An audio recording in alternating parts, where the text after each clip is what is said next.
Hello friends, आज हम बात करेंगे क्या हम ब्लड प्रेशर की मेडिसिन्स को ऑल्टरनेट डे बेसिस पे ले सकते हैं कि एक दिन लिया एक दिन छोड़ दिया, एक दिन लिया एक दिन छोड़ दिया। क्या ये करना सही है या नहीं, और यदि हम ऐसा करते हैं तो इसके क्या फ़ायदे या नुकसान हो सकते हैं, इस बारे में बात करेंगे।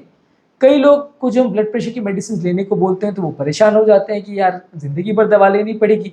ऐसा नहीं हो सकता सर, एक दिन ले एक दिन छोड़े, या ऐसा नहीं हो सकता कि हम हफ्ते में 1 आध 2 दिन दवा ले लें बाकी दिन ना लें। तो ऐसा करने से क्या इश्यूज़ हो सकते हैं, क्या प्रॉब्लम्स हो सकते हैं, क्या चीज़ों पर विशेष ध्यान देने की आवश्यकता है, आज इन चीज़ों पर डिस्कस करेंगे। टॉपिक पर जाने से पहले जो लोग हमारे चैनल पर नए हैं उन्हें रिक्वेस्ट करूँगा कि चैनल को सब्सक्राइब करें, वीडियोज़ को लाइक और शेयर करें। सबसे पहले इशू ये है कि यदि हम मेडिसिन को ऑल्टरनेट डे बेसिस पर या एक दिन छोड़ के लेते हैं तो मेडिसिन का इफेक्ट इनकंसिस्टेंट आएगा। यानी जब हम मेडिसिन को लेंगे उस दिन आपकी मेडिसिन का इफेक्ट आएगा और आपकी मेडिसिन से ब्लड प्रेशर आपका डाउन हो जाएगा, लेकिन जिस दिन हम ब्लड प्रेशर की दवा नहीं लेंगे उस दिन ब्लड प्रेशर बढ़ जाएगा। उस दिन ब्लड प्रेशर पर कंट्रोल करने के लिए कोई दवा शरीर में मौजूद नहीं होगी। ज़्यादातर ये ब्लड प्रेशर की मेडिसिन 15 घंटे, 20 घंटे, 25 घंटे इतना ही असर करती हैं। बहुत ही कम ऐसी ब्लड प्रेशर मेडिसिन है जिनका असर 48 घंटे पूरा रहता है। ज़्यादातर ब्लड प्रेशर मेडिसिन का हाफ लाइफ या ड्यूरेशन ऑफ एक्शन जो है वो 24 घंटे से कम होता है। यानी कि वो ब्लड प्रेशर को कम करने का जो एक्शन है वो कुछ ही घंटों तक कर सकती है। अब यानी मान लीजिए आज के दिन हमने शुगर की मेडिसिन ली, सुबह 8 बजे ली, तो शाम होते होते तक रात होते होते तक उसका असर जाने लगेगा, और अगले सुबह जब ब्लड प्रेशर की दवा लेने का टाइम आएगा तब तक ज़्यादातर मेडिसिन, ऑलमोस्ट 95% मेडिसिन का इफेक्ट पूरी तरह से जा चुका होगा। तो मान लीजिए आज आपने ब्लड प्रेशर आपका 160 था, उसके लिए मेडिसिन ली, ब्लड प्रेशर की मेडिसिन लेने से दवा लेने के 6-7 घंटे बाद आपका ब्लड प्रेशर 120 आ गया। लेकिन अगले सुबह जब ब्लड प्रेशर की दवा लेने का फिर से वक्त आएगा तब वो ब्लड प्रेशर वापस 160 पहुंच चुका होगा, और उस समय अगर आप मेडिसिन नहीं लेंगे तो अगले 24 घंटे वापस आपका ब्लड प्रेशर 160 के आसपास ही रहेगा। यानी कि जो नेचुरल लेवल्स था उस पर ही आ जाएगा। तो ये एक बड़ा इशू है कि यदि आप ऑल्टरनेटिव मेडिसिन लेते तो दवा आपके हिसाब से तो असर करेगी नहीं। दवा का जो इफेक्ट है, जितने घंटे का इफेक्ट रहता है वो उस हिसाब से असर करेगी। हार्डली 1-2 ही ऐसी मेडिसिन है जिनका असर 3-4 दिन तक मेंटेन रहता है। 95% मेडिसिन का असर 24 घंटे से भी कम रहता है। तो इस वजह से यदि आप ऐसा डोज स्किप करते हैं तो एक दिन आपका ब्लड प्रेशर कंट्रोल अच्छा रहेगा और एक दिन खराब रहेगा, और आपस में होने वाली ब्लड प्रेशर की फ्लक्चुएशन, एक दिन 160, एक दिन 120, फिर 160, फिर 120, ऐसा चलता रहेगा तो वो आपकी बॉडी के लिए उल्टा ज़्यादा नुकसानदायक है। इसके अलावा इससे कार्डियोवैस्कुलर रिस्क भी बढ़ जाता है।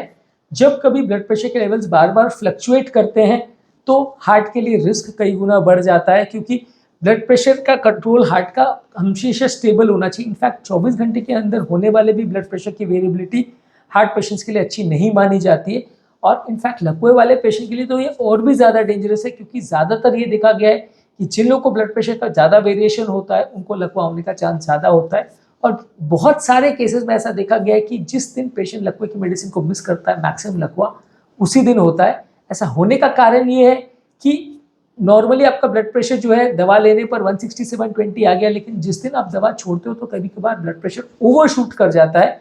यानी कि 160 तक पहुंचने के बदले वो 180-200 तक पहुंच जाता है।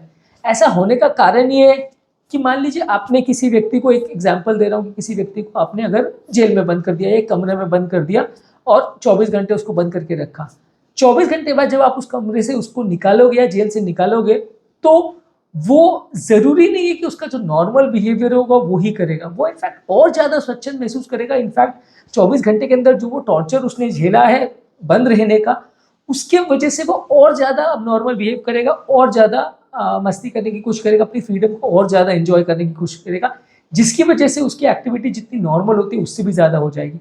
मान लीजिए किसी गुंडे को आपने जेल से निकाल दिया 24 घंटे के बाद, तो वो और ज़्यादा उस समय उसकी क्रिमिनल मेंटालिटी है, और ज़्यादा उसकी फ्रीडम को वो एंजॉय करने की कोशिश करेगा जिस टाइम वो आज़ाद रहेगा, ये सोच के कि हाँ अगले 24 घंटे बाद तो वापस जेल में जाना है।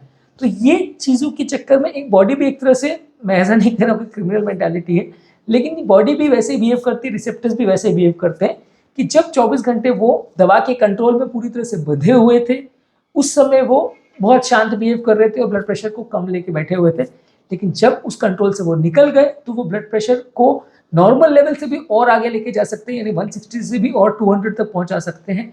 और ये 200 ब्लड प्रेशर जब हो जाएगा या ये बहुत हाई ब्लड प्रेशर जब हो जाएगा सडनली, तो ये ज़्यादा डेंजरस होगा और इस समय ज़्यादा लकवा का चांस होने का या हार्ट अटैक होने का चांस होगा। स्ट्रोक का उल्टा ज़्यादा और रिस्पॉन्स होता है, क्योंकि हार्ट अटैक का ब्लड प्रेशर जो रिस्क फैक्टर है वो कंपेरेटिवली उतना इंपॉर्टेंट नहीं है जितना लकवों के लिए वो इंपॉर्टेंट है।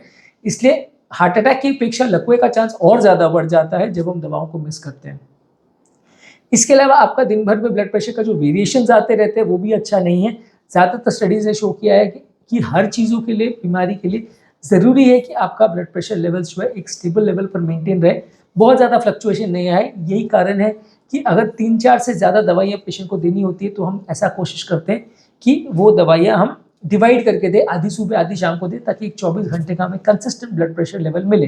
लेकिन वहीं जब पेशेंट ऑल्टरनेट डे दवा लेने लगेगा तो ये पूरा कंट्रोल सिस्टम फेल हो जाएगा। मेडिसिन का एक हाफ लाइफ का सिस्टम होता है, यानी कि ज़्यादातर मेडिसिन का 6 घंटे या 8 घंटे या 12 घंटे ऐसा हाफ लाइफ होता है, जिसके बाद उसका असर लगभग बेसलाइन जितना था उससे आधा हो जाता है, यानी उसका ब्लड में कॉन्सेंट्रेशन हाफ हो जाता है। यूजली इसके हिसाब से कैलकुलेट किया जाता है कि दवा कितने घंटे तक अपने शरीर में असर छोड़ेगी। तो ज़्यादातर दवाओं में ये है कि पहला 4-6 घंटे जब आप दवा देते हो तो सबसे ज़्यादा असर होता है, उसके बाद वो धीरे धीरे करके असर कम हो जाता है। इसीलिए ही हम ज़्यादातर मेडिसिन को स्प्लिट डोज में देना प्रेफर करते हैं।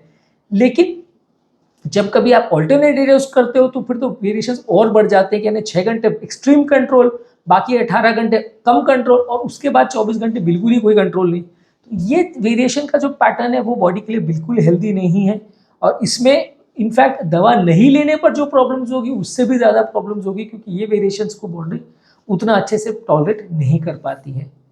इसके अलावा दवाओं के साइड इफेक्ट्स होने का चांस भी बढ़ जाता है, क्योंकि अलग अलग तरह के डोजिंग शेड्यूल जब आप लेते हैं, अलग अलग दवाओं का अलग अलग खाद्य पदार्थों से और दूसरी दवाओं के साथ इंटरेक्शन पैटर्न रहता है। जब आप 2 दवाओं को साथ में लेते हैं तो आपस में दोनों का एक इंटरेक्शन रहता है।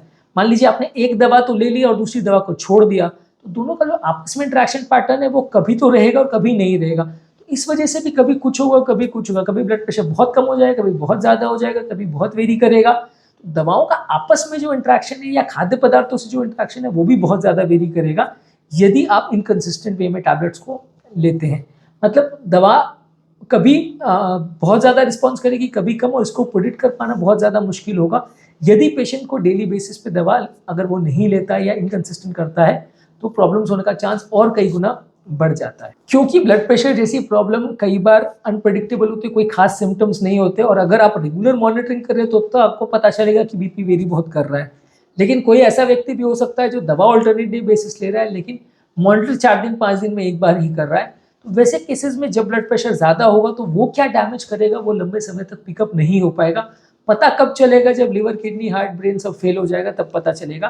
तो ये चीज़ों में अगर आप डेली बेसिस पे दिन में 3-4 बार मॉनिटर करो तो आपको पता चलेगा कि सुबह मेरा 160 था, अभी 180, अभी 200 है, अभी 210 हो गया। तो आपको ब्लड प्रेशर के चेंजेस पता चलते रहेंगे। लेकिन ज़्यादातर लोग उतना फ्रीक्वेंटली मॉनिटर करते नहीं है, वो हफ्ते में 1 या 2 बार बीपी मॉनिटर करते हैं। शुगर का भी वैसा ही है।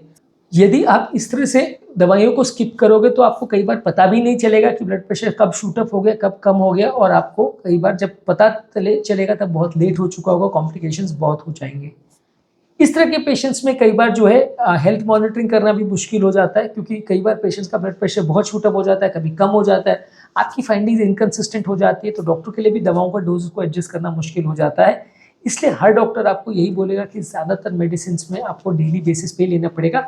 और ये तथ्य सिर्फ ब्लड प्रेशर मेडिसिन के लिए नहीं, ये शुगर के लिए, कोलेस्ट्रॉल के लिए, हार्ट के मेडिसिन के लिए, सब चीज़ों के लिए ये एप्लीकेबल है। क्योंकि आप ये सारी चीज़ों में जब कभी भी इस तरह की लापरवाही करते हैं तो प्रॉब्लम्स होने का चांस बढ़ जाता है। कुछ केसेस में जहाँ किसी व्यक्ति का अगर बॉर्डर लाइन ब्लड प्रेशर है वहाँ पे कभी कभार वो मैनेज कर सकते हैं। कभी कभार ऐसा हो सकता है कि ब्लड प्रेशर में उतने वेरिएशंस ना आए, और खासकर तब जब पेशेंट अगर बहुत लॉन्ग एक्टिंग दवा ले रहा हो और बहुत लो डोज में मेडिसिन ले रहा हो तो हो सकता है उतना ज़्यादा वेरिएशन ना पता चले और पेशेंट को उतनी दिक्कत ना आए। लेकिन जब पेशेंट हाई डोज मेडिसिन पे है और अनकंट्रोल ब्लड प्रेशर चल रहा है, और खासकर अगर पेशेंट हाई रिस्क है यानी उसको ऑलरेडी बहुत सारी बीमारियां हैं, तो वैसे केसेस में लापरवाही करना या इस तरह से मेडिसिन के डोजेस को चेंज करना अच्छा नहीं होगा। और इसमें दवा नहीं लेने से जितनी प्रॉब्लम होगी उससे भी ज़्यादा चांसेस है कि प्रॉब्लम हो जाए। तो इसलिए हम ये बिल्कुल रिकमेंड नहीं करते कि आप दवा ऑल्टरनेट डे बेसिस पे लो। अगर लेना है तो डेली लीजिए, नहीं तो मत लीजिए। नहीं अगर आप प्रॉपर शेड्यूल मेंटेन कर सकते हैं और अगर आपको नहीं मेडिसिन लेना है तो कंसिस्टेंटली बंद रखिए, बाकी चीज़ों को ट्राई करके कंट्रोल करने का प्रयास करिए। लेकिन अगर ले रहे हैं मेडिसिन तो फिर वो अगर जो आप मेडिसिन आप ले रहे हैं उसका जो डोजिंग पैटर्न है उसको आपको फॉलो करना अनिवार्य है, नहीं तो वो दवा अच्छा असर नहीं करेगी और प्रॉब्लम्स करने का चांस और बढ़ जाएगा। उम्मीद करूँगा कि आज के टॉपिक में एक नई चीज़ पर डिस्कशन हुआ, इसलिए आपको एक नया कॉन्सेप्ट मिला होगा, एक नया डाउट आपका क्लियर हुआ होगा। जो लोग हमारे चैनल पर नए हैं उन्हें रिक्वेस्ट करूँगा कि चैनल को सब्सक्राइब करें, वीडियोज़ को लाइक और शेयर करें।